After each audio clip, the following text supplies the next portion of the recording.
kali ini kita memasuki pertemuan kedua di perkuliahan metode statistika.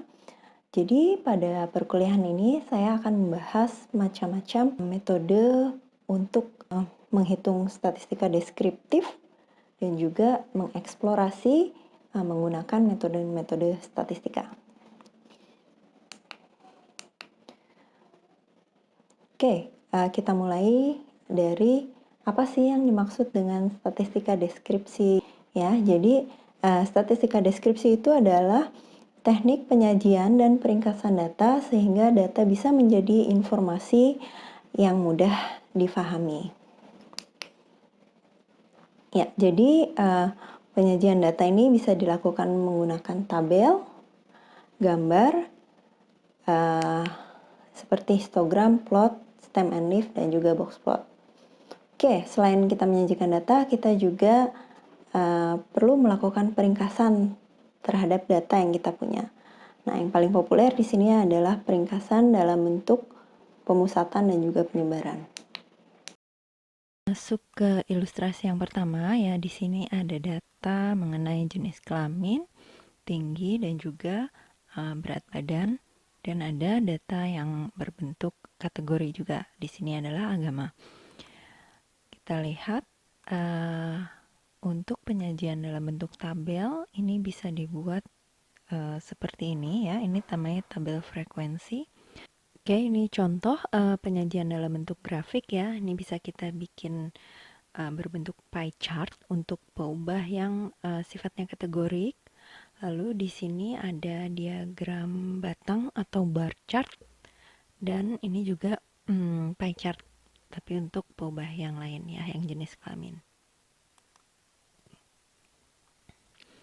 Ini ilustrasi yang kedua. Data pengamatan tanaman, ada tinggi pohon, diameter pohon, dan juga varietasnya. Oke, di sini contoh penyajian dengan tabel dan gambar. Ini bentuk tabel output dari Minitab ini seperti ini ya. Jadi ini untuk masing-masing varietas ada berapa countnya, atau di sini banyaknya ada berapa, lalu persentasenya ada berapa. Nah ini contoh penyajian dalam bentuk grafik atau gambar. Yang ini tadi bar chart, ini pie chart ya, ini adalah dot plot namanya. Jadi ini isinya ke sini tinggi pohon dari mulai yang terkecil sampai yang terbesar. Nah, nanti tinggal dibikin titik-titik aja di masing-masing tinggi pohon. Lalu yang terakhir ini ada scatter plot. Nah, dia memplot dua peubah antara diameter dengan tinggi pohon. Oke, baik, saya lanjut ya. Nah, bentuk yang kedua adalah penyajian data dengan stem and leaf ya, atau diagram dahan daun. Nah, untuk stem and leaf ini bentuknya seperti ini. Ini output dari Minitab. Ya, bagian yang penting dari stem and leaf ini yang pertama adalah leaf unitnya tuh berapa. Lalu di sini ada dahan yang di tengah ini atau stem ya, dan daun atau leaf yang di sebelah kanan. Nah, sebelah kiri ini isinya frekuensi, tapi sifatnya opsional, tidak harus selalu ditampilkan. Nah, ini frekuensinya dia kumulatif dari terkecil sampai terbesar. Lalu yang di sini ini berarti menyatakan posisi mediannya ya. Yang di selanjutnya adalah apa namanya? Kumulatif juga tapi dari bawah ke atas, dari arah sebaliknya. Oke. Ini juga contoh lain stem and leaf. Lihat di sini perbedaannya. Di sini leaf unitnya 0,10. Di sini leaf unitnya 0,010. Nah, bagaimana cara membaca stem and leaf ini? Ya, ini tadi kan saya katakan ini dahan, ini daun. Nah, ini saja dua unsur yang perlu kita pahami dalam membacanya. Kalau leaf unitnya di sini 0,1, berarti angka 2 ini artinya 0,2. Yang ini 5 berarti 0,5. Sehingga data di baris pertama ini ya, ini berarti dia 2,2. Oke, sekali lagi. Data yang pada baris pertama ini ya, saya tuliskan ini adalah 2,2. Lalu kalau yang di bawahnya ini berarti 2,5, 2,8 dan 2,9. Selanjutnya yang di sini baris ketiga ini datanya berisi 3,2 dan 3,4. Begitu seterusnya membaca data pada stem and leaf ini. Oke, lalu frekuensinya ini bagaimana?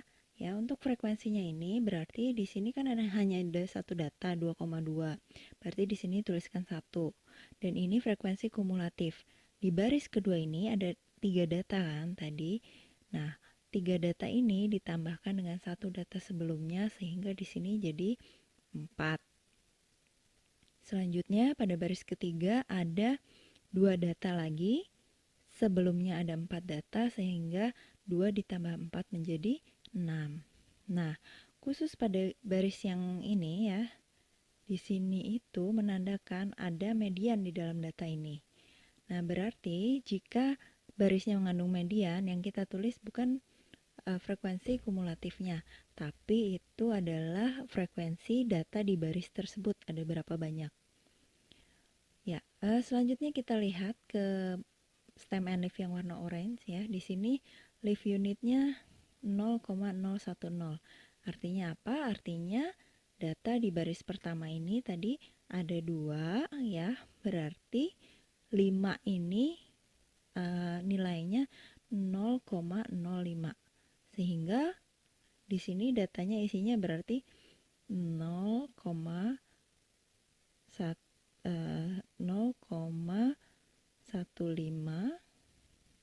lalu 0,18. Oke, sekarang baris kedua berarti ini 0,20, 0,21 dan 0,22. Untuk baris ketiga, keempat, dan kelima seterusnya bisa dilanjutkan dengan metode yang sama. Oke, saya lanjutkan. Ya, selanjutnya adalah menyajikan data dengan box plot atau juga yang sering dikenal sebagai diagram kotak garis. Nah, ini adalah bentuk dari box plot ini ya. Jadi ini contoh membandingkan dua peubah ya di dalam satu grafik. Ya, jadi di box plot ini nanti ada informasi kuartil-kuartil dan juga informasi apakah ada data pencilan atau tidak. Oke, kita masuk ke peringkasan data ya. Apa itu peringkasan data? Jadi di sini yang termasuk atau tergolong ke dalam peringkasan data antara lain nilai pemusatan, ukuran pemusatan, dan juga ukuran penyebaran.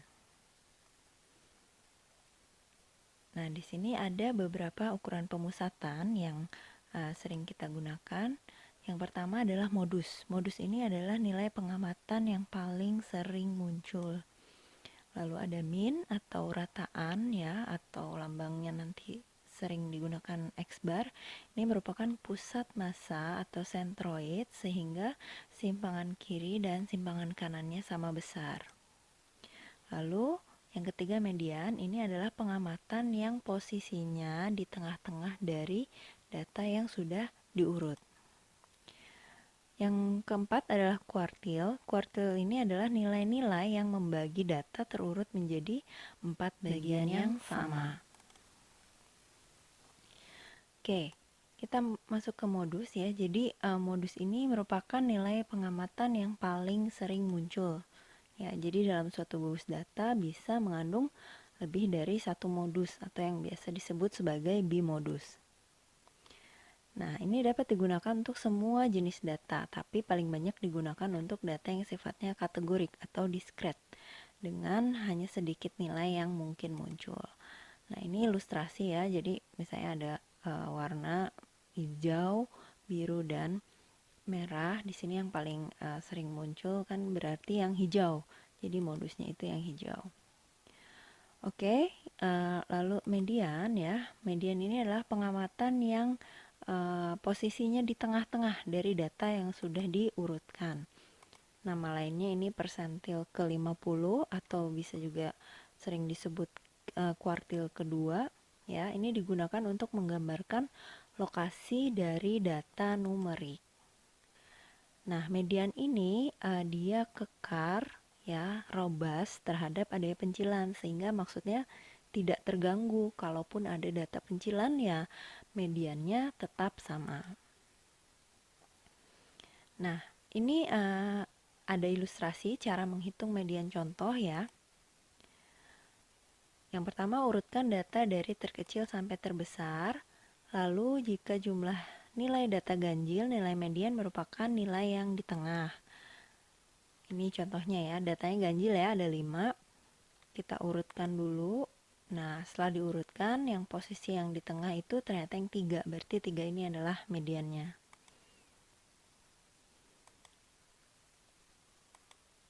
Nah, kalau datanya genap ya, di sini ada metode yang bisa kita gunakan. Nilai median ini didapatkan dari rataan 2 nilai yang posisinya di tengah. Ini kan datanya ada 6. Setelah diurutkan seperti ini. Nah, sebenarnya kan tengah-tengahnya di sini. Tapi kita hitung rata-rata dari angka 3 dan 4. Sehingga 3 ditambah 4 dibagi 2 dapat 3,5. Nilai mediannya adalah 3,5. Oke, perhatikan ini data 1 dan 3 ya. Data 1 ini mediannya 3. Ya, data 3 sebenarnya nilai-nilai datanya tuh persis dengan data 1, cuman beda di data kelima. Kalau di data 1 itu data kelimanya 8, yang data 3 ini data kelimanya adalah 100. Tapi mediannya tetap saja 3. Kenapa? Karena median itu mencari posisi data yang di tengah, ya, tidak terpengaruh. Ini yang tadi dikatakan kekar atau robust terhadap pencilan.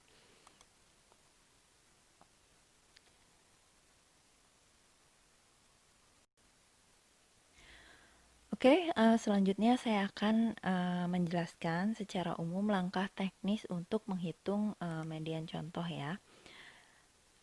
Kita urutkan dulu data dari yang kecil ke yang terbesar, lalu kita cari posisi mediannya. Nmat ini sama dengan N plus 1, N ini banyaknya data, lalu dibagi dengan 2. Nah, ini kita baru tahu posisi mediannya di data keberapa, baru nanti kita cari pada datanya posisi itu berapa nilai mediannya. Nah, kalau Nmat-nya ini dapat bulat, maka nilai mediannya ini adalah X ke N plus 1 dibagi 2. Data ke N plus 1 dibagi 2. Sedangkan kalau Nmat-nya ini pecahan, nilai mediannya menggunakan rumus ini ya. Jadi pakai rata-rata 2 pengamatan yang berada sebelum dan setelah posisi median. Yang selanjutnya ini kuartil. Kuartil ini nilai yang membagi data terurut menjadi 4 bagian yang sama.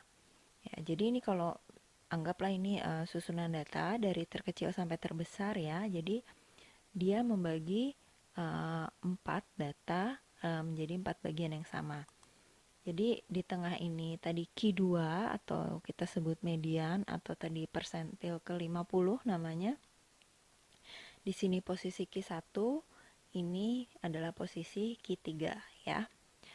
Nah, ada juga tambahan di mana nilai terkecil ini biasa disebut dengan posisi Q0 dan nilai terbesarnya ini adalah Q4. Nah, nilai Q1, Q2, dan Q3 ini dia kekar terhadap pencilan. Nah, kita masuk ke langkah-langkah teknik memperoleh kuartil ya. Ada dua pendekatan yang bisa digunakan. Yang pertama ini metode belah dua yang sudah familiar, sering digunakan dulu waktu SMA mungkin ya. Nah, di sini jadi urutkan saja dulu data dari kecil ke besar, cari posisi kuartilnya. Nah, di sini NQ2 ini berarti data ke N plus 1 dibagi 2 ya. Lalu nanti kalau udah dapet, kita hitung NQ1, ini adalah posisi NQ2 bintang ditambah 1 dibagi 2. Jadi gampangnya data diurut, bagi tengah-tengah, bagi 2 itu dapat Q2, lalu sebelah kiri dibagi di tengah-tengah lagi dapat Q1, dan sebelah kanan juga dibagi di tengah-tengah lagi dapat Q3. Ya, seperti ilustrasi di gambar pada slide sebelum ini. Oke, ini ada ilustrasi data 1. Posisi Q2-nya adalah 5 plus 1. Berarti 5 plus 1 dibagi 2 adalah 3 ya. Jadi ini mediannya kan 3. Posisi Q1 sama dengan Q3. Ini 3. 3 ini dapat dari median yang di atas ini ya. Jadi kan di sini mediannya 3. Oke. Nah, ini jadi ke sini 3-nya. Oke, berarti di sini didapat nilai mediannya tadi sudah 3. Kalau untuk Q1-nya adalah data kedua dari yang terkecil 1, 2 ya. Lalu yang posisi Q3 ini 2 juga, tapi dihitungnya dari belakang. Oke, ini median, ini Q1, ini Q2. Ini Q3. Ya, jadi seperti itu kira-kira ilustrasinya ya. Nah, ini ada ilustrasi lagi untuk data 2. Dia jumlahnya genap ya. Posisi NQ2-nya ada di data 3,5. Berarti kan ada di antara tengah-tengah ini ya. Nah, jadi posisi Q1 ini ada di data kedua ya. 1, 2 ya, ini pas jatuhnya di 2. Lalu posisi Q3 itu data kedua dari belakang, kita hitung 1, yang 8 ya, 2. Nah, tinggal cari yang di tengah-tengah ini ya, berarti antara data 3 dan 4 itulah mediannya.